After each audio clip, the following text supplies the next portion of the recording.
It's luto time! Ayan, magluto tayo ng apretadang tofu na may patatas. Ayan, very easy lang nito guys. Ayan, dun sa mga hindi mahilig sa karne, ginagamit ko dito is tofu o tokwa. Ayan, pinaray-fry ko muna siya until mag-golden brown. Kung gusto nyo naman, mas tusta dyan or mas it's up to you para mas crunchy. Pagkapito niyan guys, iseset aside natin. Then gigisa na tayo ng sibuyas at bawang. Ayan.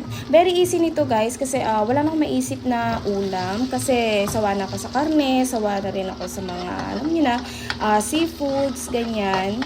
So para naman mas medyo healthy, kasi naman yung tofu, parang adobo ko na naman, toyo na naman. Kaya ayan, yan na muna naisip ko. Masarap siya, saka healthy. Yan, kumain na to ang anak ko, patatas lang. Kasi hindi pa siya kumakain ng tokwa. Ayan, nagisa-gisa ko na siya. Then, inuna ko dyan igisa yung aking patatas. Yung patatas ko, mga natira ko na lang yan sa ref. Yan, medyo hindi ko na siya napapansin kapag hindi ko na siya nakikita. Kasi medyo malayo yung ref kong isa. Doon ko siya na-stock. Then, nilagyan ko siya na dyan ng ketchup. Pwede nyo siyang lagyan ng tomato sauce. Ayan.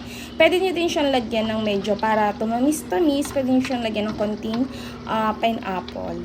Ayan. Very easy lang nito. At saka, budget talaga siya. Kasi mura lang naman ang sahog natin dito. Ayan. Hindi ako masyadong naglagay ng mga pampalasa. Nalagyan ko lang siya dyan ng chicken cube. Kung anong meron kayong pampalasa, lagay nyo lang. Then, nalagyan ko dyan ng green peas. Kung may hotdog, guys, mas masarap. Then, para medyo may ano-ano dyan, nilagyan ko siya dyan ng, tawag dyan, lara or bell pepper, pero hindi ko na pinakita. Ayan. Pagkaluto na, malambot na yung ating, patatas. Eh, medyo nakakalimutan ko, no? Ayan.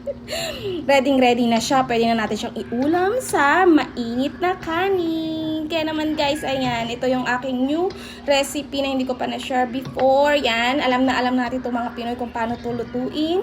At kanya-kanya tayong upgrade o pacham-chaman. Yan naman guys. Tara, kain na tayo. Luto na. Thank you for watching. See you on my next one. Bye!